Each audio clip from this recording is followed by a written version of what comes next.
नदी किनारे गरीब बहू की खुली रसोई। दीजिए मम्मी जी, मैं आपके पैर दबा देती हूँ। अरे नहीं बहू, मेरे पैर छोड़, तू जाकर छोटी बहू के काम में थोड़ी मदद करवा दे, बेचारे दिन भर काम में लगी रहती है। मम्मी जी, काम का क्या है, वो तो हो जाएगा। आपके पैर दर्द कर रहे होंगे, मैं दबा देती हूँ ना, दीजिए। इतना कहकर करिश्मा जबरदस्ती कौशल्या के पैर दबाने लगती है।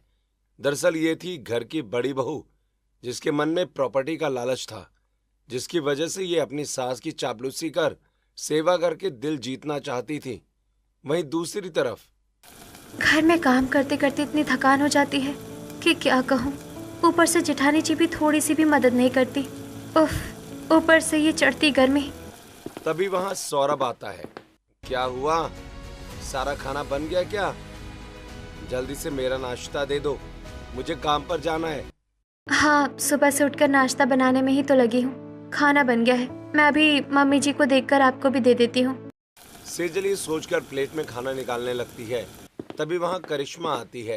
अरे देवरानी जी, दीजिए, मैं खाना देकर आ जाती हूँ। वैसे भी आप काम करके थक गई होंगी। ठीक है जेठानी जी, ये लीजिए, आप जाकर मम्मी जी को दे दीजिएगा। ये थी हमारे घर की छोटी बहू, जिसके मन में लालच का नामो निशान नहीं था, तो बस जिम्मेदारियां संभालने का बोझ।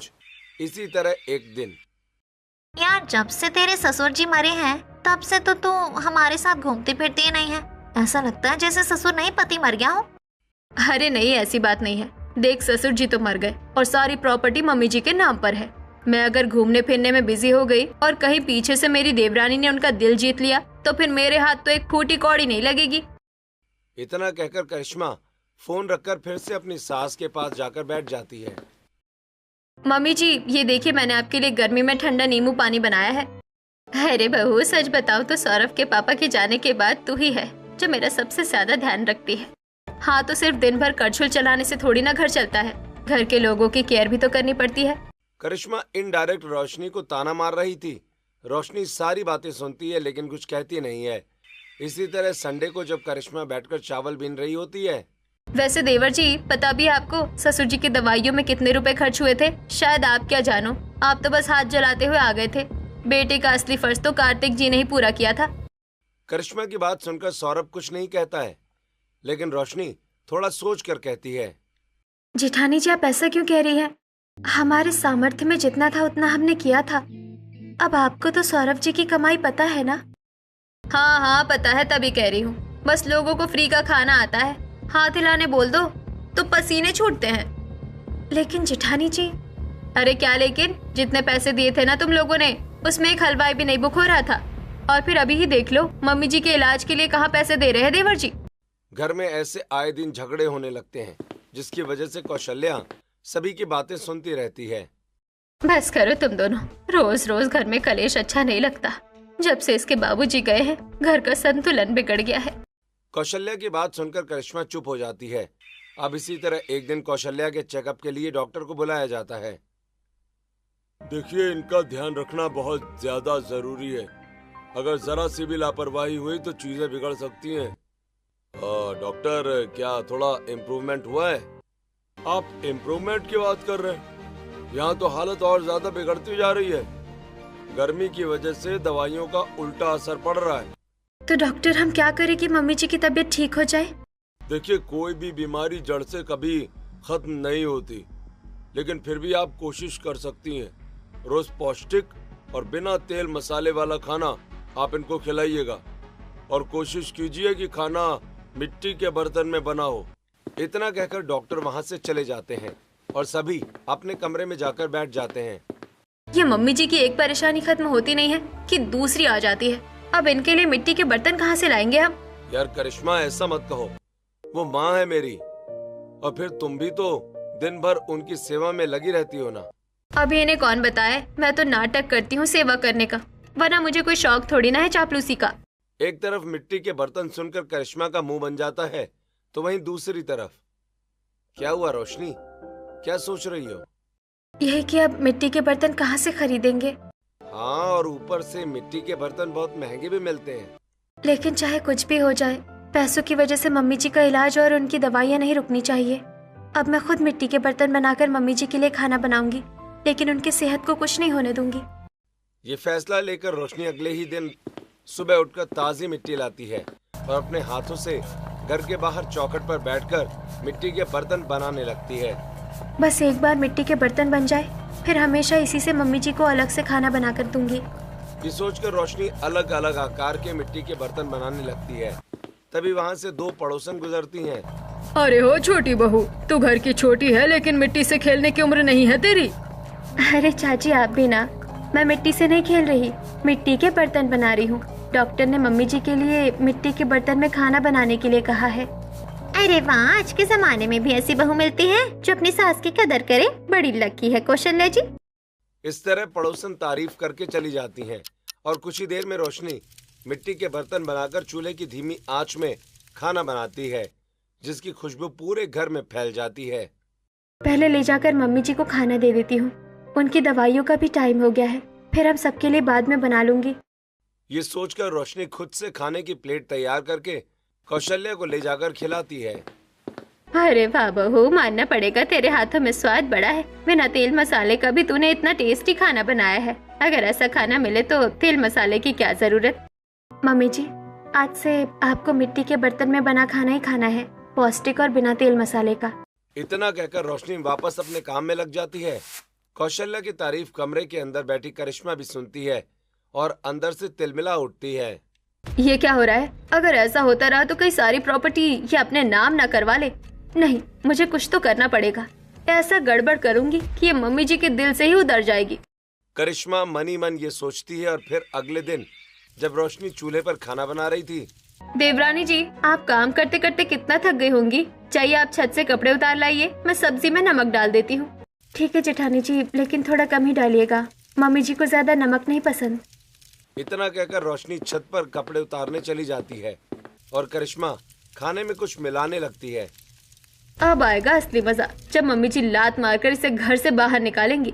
तभी किचन में रोशनी आती है। क्या हुआ जेठानी जी, अभी तक आपने मम्मी जी को खाना नहीं दिया? हाँ, वो मेरे सर में बहुत दर्द हो रहा था देवरानी जी, आज आप ही खाना दे दीजिए, वैसे भी आपने ही तो बनाया है। ठीक है जेठानी जी। इतना कहकर रोशनी खाना निकालने लगती है और करिश्मा अपने कमरे में चली जाती है। फिर रोशनी खाना ले जाकर कौशल्या को खिलाती है। बहू, तेरे हाथों का खाना खा खा कर मुझे लगता है कि मैं किसी दिन पूरी तरह से ठीक हो जाऊंगी। मम्मी जी, आपके मुंह में घी शक्कर, भगवान करे ऐसा ही हो। सच में बड़ी बहू के बाद सबसे ज्यादा प्यार मैं तुझे ही करती हूँ, मेरी प्यारी बहू। कौशल्या खाना खाकर अपने कमरे में जाकर आराम करती है कि तभी खाना तो बहुत टेस्टी था, लेकिन खाने के बाद ही मुझे अजीब सा क्यों लग रहा है, सर भी घूम रहा है थोड़ा। ये क्या हो रहा है? माँ, अचानक इतनी दिक्कत क्यों हो रही है? सांस नहीं आ रही। नहीं। कौशल्या के कराहने की आवाज सुनकर तुरंत रोशनी और बाकी सब वहाँ आ जाते हैं। मम्मी जी क्या हुआ आपको? आप ठीक तो है ना? हे भगवान, ये क्या हो रहा है? अरे अभी सुबह तक तो सब ठीक था, अचानक माँ की तबीयत ऐसे कैसे बिगड़ सकती है?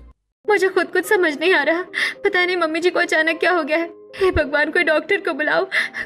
देवरानी जी, अब नाटक करने का कोई फायदा नहीं है, मैंने खुद अपनी आंखों से देखा है आपको खाने में कुछ मिलाते हुए। ये सुनते ही सभी की आंखें खुली की खुली रह जाती हैं और रोशनी के पैरों तले जमीन खिसक जाती है। नहीं जेठानी जी, आप क्या कह रही है? मैं मम्मी जी के खाने में क्यों कुछ मिलाऊंगी? मैं तो मम्मी जी को अपनी माँ मानती हूँ, आप ये क्या कह रही हैं? अब नाटक करने का कोई फायदा नहीं है, मम्मी जी की इस हालत के पीछे जिम्मेदार आप ही हैं। करिश्मा इतना कहती है कि तभी सौरभ डॉक्टर को बुलाकर ले आता है। अरे नहीं, अचानक क्या हो गया इन्हें? आप सब पीछे हटिए, थोड़ा खुली हवा आने दीजिए, मैं इनका अभी चेकअप करता हूँ। कौशल्या बेहोश हो जाती है और डॉक्टर कौशल्या का चेकअप करते हैं और फिर देखिए उनकी हालत बहुत ज्यादा क्रिटिकल हो गई है, आप लोगों को इनका बहुत ध्यान रखना पड़ेगा। वैसे इन्होंने सुबह से क्या खाया है? कुछ नहीं, अपनी छोटी बहू के हाथ का बना खाना। जरूर खाने में कुछ ऐसी चीज मिली थी जिसकी वजह से इनका ये हाल हुआ है। आप लोगों को इन्हें पौष्टिक, सात्विक, बिना मिलावट का मिट्टी के बर्तन में बना खाना ही खिलाना है। आप लोग इनका ध्यान रखिएगा, शाम तक होश आ जाएगा इन्हें। इतना बोलकर डॉक्टर वहां से चले जाते हैं और रोशनी फूट फूट कर रो रही होती है। तभी कुछ देर के बाद शाम को कौशल्या को होश आता है। मम्मी जी, आप मेरा विश्वास कीजिए, मैंने खाने में कुछ नहीं मिलाया था। मैंने अपनी आंखों से देखा था मुझे तो ऐसा लगता है कि रोशनी मम्मी जी की जान लेना चाहती है। रोशनी का इस घर में रहना मम्मी जी के लिए सही नहीं है। नहीं जेठानी जी, आप ये क्या कह रही है? आप ऐसा कैसे कह सकती है? बल्कि नमक तो बस बहुत हुआ। रोशनी बहू, मैंने सोचा नहीं था तू इतना नीचे गिर सकती है। निकल जा मेरे घर से तू। लेकिन मम्मी जी, सौरभ जी आप मम्मी जी को समझाइए ना, मैं ऐसा नहीं कर सकती। आपको तो मुझ पर विश्वास है ना। चलो रोशनी, अब हम यहाँ नहीं रहेंगे। जब माँ को ही हम पर विश्वास नहीं तो हमारा यहाँ रहना किस काम का? नहीं नहीं नहीं नहीं नहीं, ऐसा नहीं हो सकता। आप अब समझाने की कोशिश कीजिए। रोशनी गिड़गिड़ाते रह जाती है। उसकी बात पर कोई विश्वास नहीं करता और आखिरकार अंधेरी भरी रात में सुनसान सड़कों पर रोशनी और सौरभ अपना थोड़ा सा सामान लेकर निकल पड़ते हैं। सौरभ जी, आपने मम्मी जी को समझाने की कोशिश क्यों नहीं की? मैं ऐसा नहीं कर सकती। हाँ रोशनी, मुझे तुम पर पूरा विश्वास है। तुमने ऐसा नहीं किया है, लेकिन अभी मम्मी को समझाना मतलब उनके दिमाग पर प्रेशर डालना, और इससे मम्मी की तबीयत और ज्यादा बिगड़ सकती थी, और मैं ये नहीं चाहता था। लेकिन अब इस आधी रात में अकेले हम कहाँ जाएंगे, कहाँ रहेंगे? आपने जॉब क्यों छोड़ दी? घर के आपसी झगड़ों की वजह से काम पर ध्यान नहीं दे पाया, जिसकी वजह से सर ने मुझे काम से निकाल दिया यार। एक दूसरे से बातें करते हुए रोशनी और सौरभ आगे चलते जा रहे थे कि तभी एक कुत्ता उन्हें दौड़ा लेता है और वो दौड़ते दौड़ते मंदिर में पहुंचते हैं। हे भगवान, अब तो रास्ते में भी हमारा गुजारा नहीं हो सकता। कहाँ फंस गए हम? आप परेशान मत होइए, शायद ये भगवान का ही संकेत था जो हम इस मंदिर में आए हैं। आज रात हम यहीं रुकेंगे। ठीक है रोशनी, जैसा तुम कहो। इसके अलावा हमारे पास कोई और दूसरा रास्ता भी तो नहीं है। ये सोचकर सौरभ और रोशनी मंदिर में ही पूरी रात काट देते हैं और फिर अगली सुबह घर ढूंढने निकलते हैं। हाँ, ये घर अच्छा है। भाड़ा कितना होगा? तुम्हारी हालत देखकर तो नहीं लग रहा कि तुम लोग भाड़ा भी दे पाओगे। जो भी हो, इस घर का भाड़ा 5,000 है। क्या 5,000?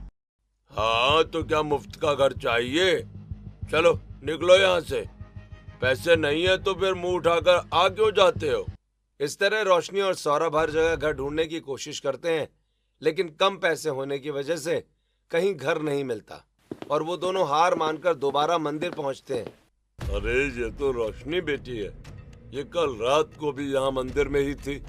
आखिर बात क्या है? ये सोचकर पंडित जी तुरंत रोशनी के पास जाते हैं। क्या हुआ रोशनी बिटिया, कोई परेशानी है क्या? तुम लोग कल रात को भी मंदिर में ही थे और फिर आज भी? नहीं चाचा, कुछ नहीं हुआ। भाई मैं तो तुम्हें बचपन से जानता हूँ। चलो अब पूरी सच्चाई बताओ, बात क्या है? पंडित जी के बार बार पूछने पर रोशनी हार मानकर पूरी बात बता देती है। बेटा, ये सब गलतफहमी की वजह से हुआ है। इसमें तुम खुद को दोष मत दो। लेकिन पंडित जी, इस गलतफहमी की वजह से हमारा सब कुछ बर्बाद हो गया। हम कहाँ रहेंगे? भाई देखो, अगर तुम दोनों चाहो तो नदी के पास मेरे एक कमरे का छोटा सा मकान है, वहाँ रह सकते हो। लेकिन फिर आप? बेटी, मैं अब तीर्थ यात्रा पर जा रहा हूँ। वापस आऊं या ना आऊं, क्या भरोसा। इसलिए ये लो घर की चाबी और आज से वहीं रहना। पंडित जी की बात सुनकर रोशनी और सौरभ खुश हो जाते हैं और चाबी लेकर नदी किनारे एक छोटे से घर में पहुंचते हैं, जहां टूटी दीवारें और मकड़ी का जाला देखकर सौरभ परेशान हो जाता है। हमारा गांव का घर भी इससे ज्यादा बड़ा है, क्या हम यहाँ रह पाएंगे? सौरभ जी, रहने के लिए मकान नहीं बल्कि अपनों का साथ जरूरी है, और आप है ना मेरे साथ। हम दोनों यहाँ रह लेंगे। इतनी परेशानी में भी तुम मुस्कुरा कैसे सकती हो रोशनी? क्योंकि आप हमेशा मुझ पर विश्वास करते हैं। फिर रोशनी पूरा घर साफ करती है और सारा सामान शिफ्ट करती है। रोशनी, मैं बाहर कहीं काम ढूंढने जा रहा हूँ। तुम कल से भूखी हो, मुझे पता है। तुम कहोगी नहीं, लेकिन मेरा इंतजार करना, मैं पैसे लेकर जरूर आऊंगा। ठीक है, तब तक मैं घर में चूल्हा बना लेती हूँ। रोशनी की बात सुनकर सौरभ बाहर काम ढूंढने निकल जाता है और वहीं रोशनी घर में चूल्हा बनाने की तैयारी शुरू कर देती है। एक ही कमरे का घर है, अगर यहाँ चूल्हा बनाए तो रहना मुश्किल हो जाएगा। एक काम करती हूँ, घर के बाहर नदी के पास चूल्हा बना लेती हूँ। ये सोचकर रोशनी घर के बाहर नदी के पास चूल्हा बनाने लगती है। वहीं दूसरी तरफ सौरभ जगह जगह घूम घूम कर काम मांगता है। देखिए, अगर कोई सा भी काम हो तो मुझे दे दीजिए। मैं कुछ भी करने के लिए तैयार हूँ, थोड़े कम पैसे ही सही। अरे बहुत दिनों से एक वर्कर की कमी तो है, इसे ही रख लेता हूँ कम दाम में। ठीक है, कल से काम पर आ जाना। सच में मालिक? Thank you. वैसे हो सके तो आप 50 रुपए दे दीजिए, कल में से काट लीजिएगा, मैं घर आटा चावल ले जाऊंगा। वैसे भी इतने कम दाम में तो कोई काम करेगा नहीं, वो भी इस गर्मी में। इसे 50 रुपए दे देता हूँ और फिर हमेशा एहसान जताऊंगा। ये सोचकर धनीमल सौरभ को 50 रुपए दे देता है और सौरभ घर वापस जाते वक्त थोड़ा सा चावल और दाल लेकर जाता है। अरे आ गए आप। 100 जगह धक्के खाने के बाद ही सही, लेकिन काम मिल गया और थोड़ा एडवांस पेमेंट लेकर मैं दाल और चावल लाया हूँ। ठीक है, आप हाथ मुंह धो लीजिए, मैं भी खाना बनाती हूँ।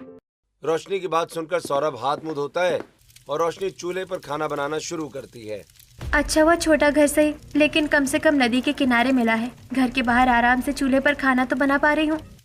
ये सोचते सोचते रोशनी जल्दी जल्दी खाना बनाती है और पूरे 2 दिन के बाद रोशनी और सौरभ एक साथ बैठकर खाना खाते हैं। फाइनली आज 2 दिनों के बाद खाना मिल गया है। बचपन में पापा तो मुझे 2 घंटे भी भूखा नहीं रहने देते थे। सच में माँ बाप जैसा प्यार तो कोई नहीं दे सकता, लेकिन ये वक्त भावुक होकर टूटने का नहीं, हिम्मत जुटाकर आगे बढ़ने का है। सच में रोशनी, तुम्हारी जैसी पत्नी पाकर मैं बहुत खुश हूँ। चाहे जितनी भी परेशानियां हो, तुम सबका डटकर सामना करने के लिए हमेशा तैयार रहती हो। दोनों आपस में बातें करते हुए खाना खाते हैं और बिना पंखे के ही जमीन पर चटाई बिछाकर सो जाते हैं। एक कमरे के बने घर में रहना मुश्किल था, लेकिन फिर भी रोशनी कभी सौरभ से कंप्लेंट नहीं करती और हमेशा चेहरे पर मुस्कान बनाकर कम पैसों में ही घर को चलाने की कोशिश करती है। घर के अंदर तो जरा सी भी जगह खाली नहीं है। एक काम करती हूँ, यही नदी के पास ही अपनी रसोई बना लेती हूँ। वैसे भी आजकल कोई नदी में नहाने कहाँ ही आता है। ये सोचकर रोशनी नदी के पास अपनी छोटी सी रसोई बना लेती है और चूल्हे पर कभी सूखी रोटी तो कभी आलू की भुजिया बनाती है और उसे भी बड़े प्रेम से खाती। सच कहूँ रोशनी, तो तुम्हारे हाथों की सूखी रोटी भी अमृत जैसी लगती है और तुम बनाती भी इतने प्यार से हो। खाना चाहे रूखा सूखा ही क्यों ना हो, अगर प्यार से बनाया जाए तो उसमें स्वाद जरूर आता है। अब इसी तरह दिन बीतते हैं। फिर एक दिन जब रोशनी नदी के किनारे अपनी रसोई कर रही थी, ला ला ला ला ला ला ला, तभी नदी के पास नाव से एक बूढ़ा आदमी आता है। अरे नदी के किनारे कौन है जो रसोई कर रहा है? ये सोचकर वो बूढ़ा आदमी तुरंत रोशनी के पास जाता है। बेटी, 2 दिन से पेट भर खाना नहीं खाया है, क्या थोड़ा खाना मिलेगा? हाँ काका, क्यों नहीं, ये लीजिए। इतना कहकर रोशनी अपने खाने की प्लेट, जिसमें बाजरे की रोटी और साग था, वो रामू को पकड़ा देती है। रोशनी, ये तो आखिरी खाने की प्लेट थी ना, तुम्हारे लिए। किसी भूखे को खाना खिलाने से कभी घर खाली नहीं रहता, और फिर मैं रात को खाना खा लूंगी। वाह बेटी, तेरे हाथों में तो जादू है, जादू। कितना स्वादिष्ट खाना बनाया है तूने। आखिर खाकर दिल खुश हो गया। इस मुसाफिर को इतने दिनों बाद माँ जैसे हाथों का स्वाद मिला है। काका, अगर ऐसी बात है तो आप यहाँ कल भी आ सकते हैं, मैं आपके लिए खाना बना कर रखूंगी। क्या सच में बेटी? ये बाजरे की रोटी तू कल मुझे खिला सकती है? फिर मैं कल जरूर आऊंगा। इतना कहकर वो मुसाफिर वहां से चला जाता है, पर रोशनी भूखी रह जाती है। अब इसी तरह हर रोज वो मुसाफिर आता और रोशनी के हाथों का खाना खाता। फिर एक दिन, बेटी आज मेरे साथ कुछ बच्चे भी आए हैं, क्या तू उन्हें भी खाना खिला देगी? अगर मैंने इन्हें खाना खिलाया तो मेरे लिए खाना नहीं बचेगा, लेकिन क्या फर्क पड़ता है, बच्चों का पेट भरना तो भगवान का पेट भरने जैसा है। ये सोचकर रोशनी अब आए दिन सुबह खुद भूखी रहकर रामू काका के साथ आए बच्चों और रामू काका को फ्री में खाना खिलाने लगती है। ऐसे ही एक दिन, सच में तुम्हारा दिल कितना बड़ा है रोशनी, खुद भूखी रहकर दूसरों का पेट भरती हो। इतना कहकर सौरभ काम पर चला जाता है और तभी फिर वो काका कुछ बच्चों के साथ आते हैं और रोशनी हल्की मुस्कान के साथ उन्हें फिर खाना खिलाती है। बेटी तू थोड़ी पागल है क्या? आए दिन मुझे फ्री में खाना खिलाती है, कब तक ऐसा करेगी? अब तू भी अपना एक छोटा सा बिजनेस खोल ले, देखना तेरे हाथों में बहुत स्वाद है, भगवान जरूर साथ देंगे। जी काका। रोशनी उस वक्त बात को अनदेखा कर देती है, लेकिन फिर रात को सोते वक्त पूरी रात सोचती है। क्या काका ने सही कहा? क्या मैं बिजनेस खोल सकती हूँ? लेकिन सब कुछ हैंडल कैसे होगा? ऐसे ही रात बीत जाती है, जहाँ अगले दिन सुनो जी, मैं सोच रही थी कि क्यों ना मैं नदी किनारे अपनी छोटी सी रसोई को एक ढाबे में बदल दूं और खाना बनाकर बेचूं। लेकिन सब्जियां कितनी महंगी मिलती हैं, पता है ना तुम्हें? और फिर लोग तुम्हारे हाथों का खाना क्यों खाएंगे? मैं पौष्टिक और कम तेल मसाले वाला खाना बनाऊंगी, सस्ते दामों में बेचूंगी, ज्यादा नहीं तो कुछ लोगों को जरूर पसंद आएगा। रोशनी की आंखों में उमंग देखकर सौरभ रोशनी का साथ देने के लिए राजी हो जाता है। कुछ दिन रोशनी बाहर से सब्जियां खरीद कर खाना बनाती है, लेकिन फिर बाहर से सब्जी खरीदने की वजह से तो सारे पैसे उसमें चले जाते हैं। क्यों ना मैं नदी किनारे खेती कर लूं, पानी की भी कमी नहीं होगी और सड़ी हुई सब्जियों से खाद बना लूंगी। ये सोचकर रोशनी नदी किनारे रसोई के साथ साथ खेती करना भी शुरू कर देती है। हे भगवान, यहाँ कितनी गर्मी लग रही है। एक बार बीज बोकर खेती की सिंचाई कर लूं, फिर काम आसान हो जाएगा। रोशनी पूरे 2 हफ्ते बीज बोने के बाद खेत की सिंचाई करती है। जब थोड़ी थोड़ी सब्जियां उगने लगती हैं, तब रसोई संभालना, खेत संभालना सब मेरे बस की बात नहीं। क्यों ना मैं सौरभ जी को भी मेरा हाथ बटाने के लिए कहूँ। ये सोचकर रोशनी सौरभ से इस बारे में बात करती है। ठीक है रोशनी, अगर तुम ऐसा ही चाहती हो तो मैं तुम्हारा साथ देने के लिए तैयार हूँ। अब देखना, मैं अपनी नदी किनारे की रसोई को एक दिन ढाबे में जरूर बदलूंगी। दिल में उम्मीद और आंखों में उमंग लिए रोशनी अगले दिन बड़े बड़े अक्षरों में एक बोर्ड के साथ एक ठेला लगाती है। नदी किनारे गरीब बहू की छोटी सी रसोई, ये नाम है मेरे छोटे से ठेले का। और आज से मैं यहाँ ताजी सब्जियों से बना खाना और चूल्हे की रोटी बेचूंगी। इसके बाद रोशनी अपने चूल्हे को जलाती है और खाना बनाना शुरू करती है। वहीं दूसरी तरफ हे भगवान, इस गर्मी से परेशान हो गई हूँ। कहा उस गवार नौकरानी को घर से बाहर निकाल दिया। कम से कम घर में थी तो खाना तो नहीं बनाना पड़ रहा था। उफ, इतनी गर्मी। करिश्मा गर्मी से परेशान, पसीने से लथपथ होकर खाना बना रही थी कि तभी बिस्तर पर बैठी कौशल्या आवाज लगाती है। अरे बहू, जल्दी खाना बना, मेरी दवाई का टाइम हो गया। ये बुढ़िया तो सुबह से लेकर शाम तक मेरे सर पर चढ़कर तांडव करती है, कुछ बोल भी नहीं सकती। सारी संपत्ति इस बुढ़िया के नाम पर जो है। रोशनी के जाने के बाद करिश्मा अकेले सारा काम करते करते बहुत परेशान हो जाती है और जैसे तैसे सभी चीजों को हैंडल करने की कोशिश करती है। मम्मी जी, आप परेशान क्यों हो रही है? मैं हूँ ना, मैं धो देती हूँ आपके कपड़े। ठीक है बहू, इन्हें ले जा। और हाँ, अलमारी में भी कुछ कपड़े रखे हैं, उन्हें भी ले जा। सभी को एक साथ धो देना। जी मम्मी जी। हे भगवान, क्या मुसीबत है, चाहकर भी मना नहीं कर सकती। करिश्मा अकेले घर और अपनी सास दोनों की जिम्मेदारी संभालने में चूक जाती है और कभी खाना बनाने में लेट तो कभी सास की दवाइयों में लेट होने लगता है। वहीं दूसरी तरफ नदी कितनी सुंदर है और खुली हवा में कितना अच्छा लग रहा है। अरे हाँ, लेकिन नदी इतनी दूर थी, आते आते भूख लग गई है यार। अब कुछ खाने का मन कर रहा है।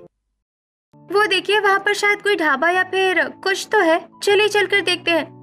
जितने भी लोग नदी घूमने आए थे सभी भूख लगने की वजह से किनारे के पास जाते हैं। अरे ये देखो, ये औरत कुछ बेच रही है। कितने रुपए के हैं एक प्लेट? जी बस 50 रुपए प्लेट। अरे वाह, फिर ठीक है, हम सबको एक एक प्लेट दे दो। रोशनी प्लेट लगाकर देती है। जैसे ही सब खाना खाते हैं, अरे वाह भाई वाह, कितनी टेस्टी रोटी है ये। हाँ, मुझे तो साग रोटी बिल्कुल भी नहीं पसंद, लेकिन चूल्हे पर बने खाने का तो स्वाद ही अलग है। ऊपर से खाना भी इतना सस्ता और ताजा है। खुली हवा में खाने का तो मजा ही कुछ और है। अगर हम दोबारा कभी फिर आएंगे तो यहाँ खाना जरूर खाएंगे। वैसे रोशनी जी, आप एक और प्लेट लगा दीजिए। रमेश की बात सुनकर रोशनी रमेश को एक और प्लेट लगा देती है। अब इसी तरह जो लोग भी नदी के पास घूमने आते, भूख लगने की वजह से रोशनी के चूल्हे पर बना खाना ही खाते थे। रोशनी, सच में तुम्हारी वजह से आज हमारे घर में भी अच्छा खाना बनने लगा है। मेरी वजह से नहीं, भगवान की कृपा की वजह से। खेती की वजह से इतनी गर्मी में भी अच्छे से सब्जियां उग रही है और नदी किनारे रसोई भी। अब इसी तरह एक दिन एक इन्फ्लुएंसर नदी किनारे घूमने टूर पर आता है और वीडियो बना रहा होता है। हेलो दोस्तों, आज मैं आया हूँ नदी घूमने। वैसे मुझे बहुत ज्यादा भूख भी लग रही है, तो कुछ खाने के लिए तो मुझे मिल ही नहीं रहा है। देखिए वहाँ एक औरत चूल्हे पर खाना बना रही है। चलिए वहाँ का खाना टेस्ट करते हैं। रोहित वीडियो बनाते हुए रोशनी के पास आता है और रोशनी के ठेले का खाना टेस्ट करता है। Oh my God, it's really like a heaven. सच में ये खाना बहुत ज्यादा टेस्टी है, बिल्कुल अमृत जैसा। दोस्तों, अगर आप भी कभी यहाँ आए तो गरीब बहू की नदी वाली रसोई का खाना खाकर जरूर जाइएगा। आप ये क्या कर रहे हैं? अरे कुछ नहीं, आप घबराइए मत। मैं तो बस वीडियो बना रहा था, और अगर वीडियो वायरल हुई तो आपके कस्टमर बढ़ेंगे। इतना कहकर रोहित चला जाता है। दिन बीतते हैं, वीडियो वायरल हो जाता है, जिसकी वजह से रोशनी के ग्राहक बढ़ जाते हैं और धीरे धीरे रोशनी फेमस हो जाती है। वहीं दूसरी तरफ करिश्मा के कम ध्यान रखने की वजह से कौशल्या को लकवा मार देता है। देखिए, इनका लगभग ठीक करना मेरे बस की बात नहीं है। जितना इन्हें प्रोटीन और पौष्टिक खाना मिलेगा, उतनी ही जल्दी ये रिकवरी कर सकती हैं। सिर्फ दवाइयों से ठीक नहीं होंगी। हे भगवान, मैं पौष्टिक खाना कहाँ से लाऊं? यहाँ तो ना ताजी सब्जियाँ मिलती हैं और ना ही कुछ और। कौशल्या को लकवा मार देख करिश्मा बहुत ज्यादा परेशान हो जाती है। तभी एक दिन पड़ोसन घर आती है। अरे बेचारी, तेरी सास के साथ तो बहुत बुरा हुआ। वैसे अगर तू अकेले ये सब नहीं संभाल पा रही तो नदी के किनारे एक औरत है जो बहुत टेस्टी और ताजी सब्जियों से स्वादिष्ट खाना बनाती है और खेती भी खुद ही करती है। वाह आंटी, आपने तो मेरी प्रॉब्लम ही खत्म कर दी। अब मैं रोज वहीं से खाना खरीद लूंगी। ये सोचकर करिश्मा अगले ही दिन नदी के किनारे पहुंचती है, लेकिन एक छोटे से ढाबे पर खाना बेच रही औरत को देखकर हैरान रह जाती है। अरे ये तो रोशनी है। घर से बाहर निकलने के बाद इसने इतनी तरक्की कर ली। अब इससे जाकर खाना कैसे खरीदूं? करिश्मा अपना चेहरा छिपाती है और चुपके से जाकर रोशनी से खाना खरीदती है और फिर घर आकर कौशल्या को खिलाती है। वाह, बहुत दिनों बाद जाकर पेट भरा है खाना खाकर। वैसे स्वाद बिल्कुल जाना पहचाना सा है। कहाँ से लाई है तू ये खाना? अब मैं इन्हें कैसे बताऊं, इन्हीं की छोटी बहू के हाथ का बना खाना है ये। लेकिन जो भी हो, मैं ये सच्चाई कभी सामने नहीं आने दूंगी। ये सोचकर करिश्मा कभी भी कौशल्या को सच्चाई नहीं बताती है। अब इसी तरह दिन बीतने लगते हैं। करिश्मा हमेशा रोशनी के हाथ का बना खाना ही कौशल्या को खिलाती है। धीरे धीरे कौशल्या का लकवा ठीक हो जाता है। बहू, वो कौन है जिसने मुझे नई जिंदगी दी है? मुझे उससे मिलना है। मम्मी जी, आप उससे मिलकर क्या ही कीजिएगा, छोड़िए ना। बहू मुझे मना क्यों कर रही है? मुझे उस लड़की से मिलना है, मतलब मिलना है। ठीक है ना, अगर आपको उससे मिलने की इतनी उत्सुकता है तो मैं आपको वहाँ लेकर चलूंगा। अरे लेकिन माँ इतनी दूर जाकर क्या करेंगी? परेशान हो जाएंगी, थक जाएंगी। कार्तिक करिश्मा की बात नहीं सुनता और कौशल्या को लेकर नदी किनारे गरीब बहू के ढाबे पर पहुंच जाता है। अरे ये तो रोशनी बहू है। मतलब इतने दिनों से मैं रोशनी बहू के हाथों का खाना खा रही थी। मेरे घर से बाहर निकलने के बाद भी रोशनी ने इनडायरेक्टली मेरा ख्याल रखा, जबकि करिश्मा बहू ने हाथ खड़े कर दिए थे। धीरे धीरे कौशल्या को यह एहसास होता है कि जब तक रोशनी घर में थी तो कौशल्या ठीक थी। जैसे ही रोशनी चली गई तो कौशल्या की तबीयत भी बिगड़ गई। मतलब इन सब के पीछे रोशनी का नहीं बल्कि करिश्मा का हाथ था। और ये पता चलते ही नम आंखों से कौशल्या रोशनी के पास जाती है। बहू मुझे माफ कर दे, पूरी सच्चाई जाने बिना मैंने तुझे घर से बाहर निकाल दिया। मम्मी जी, आप ऐसा क्यों कह रही है? इतने दिनों तक जेठानी जी ने ही तो आपका ख्याल रखा है। नहीं बहू, करिश्मा ने नहीं बल्कि तूने मेरा ध्यान रखा है। करिश्मा मुझे खाना तो खिलाती थी, लेकिन वो खाना तेरे हाथों का होता था। तेरे इस खाने और भगवान से मांगी दुआ की वजह से ही मैं ठीक हूँ। सौरभ भाई, मुझे माफ कर दे। जब माँ ने तुझे घर से बाहर निकाला था तब मुझे तेरा साथ देना चाहिए था, लेकिन मैंने ऐसा नहीं किया। उसके बावजूद देखो, आज तू मुझसे भी आगे है। अरे नहीं भैया, आप मुझसे बड़े हैं, आपको माफी मांगने की कोई जरूरत नहीं है। लेकिन अगर रोशनी ने खाने में कुछ नहीं मिलाया था तो फिर किसने मिलाया था? तभी वहाँ करिश्मा आती है और रोते हुए रोशनी के पैरों में गिर जाती है। देवरानी जी, मुझे माफ कर दीजिए। उस दिन खाने में मिलावट मैंने की थी, मम्मी जी को नुकसान पहुंचाने के लिए नहीं बल्कि आपसे जलकर। मैं नहीं चाहती थी कि मम्मी जी आपको अपनी ज्यादा अच्छी बहू माने, सिर्फ इसलिए। लेकिन फिर भी चाहकर भी मैं आपको सबसे दूर न कर पाई। जेठानी जी, आपको आपकी गलती का एहसास हो गया है, मेरे लिए वही बहुत है। सभी एक दूसरे से माफी मांग रहे थे, तभी वहाँ पर वही मुसाफिर रामू काका नाव से दोबारा आते हैं। देखा बेटी, मैंने कहा था ना, हाथों का हुनर कभी किसी से छिपता नहीं है। काका, आज आपकी वजह से ही मैं यहाँ तक पहुँच पाई हूँ, लेकिन कभी घमंड नहीं करूँगी। मैं वादा करती हूँ, यहाँ से कभी कोई भूखा नहीं जाएगा। सच में देवरानी जी, हम किसी के पैर पीछे की तरफ खींच सकते हैं, लेकिन उसे आगे बढ़ने से कभी नहीं रोक सकते। वो कहते हैं ना, जाको राखे साइया मार सके ना कोई। ऐसे ही कौशल्या रोशनी के साथ रहने लगती है और पूरा परिवार हर संडे को मिलने का फैसला लेता है। और फिर 2 महीने में रोशनी अपने छोटे से ढाबे को एक बड़े से रेस्टोरेंट में बदल लेती है। फिर एक संडे। सही कहा आपने।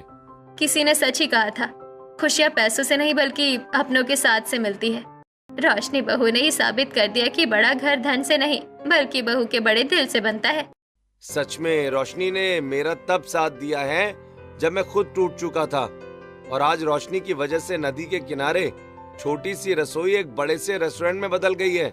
ये सब कुछ मेरी नहीं बल्कि भगवान की कृपा और सौरभ जी आपके साथ की वजह से हुआ है। इस तरह रोशनी के सारे रिश्ते एक हो जाते हैं, जिसके साथ वो खेती और अपना ढाबा दोनों चलाने लगती है।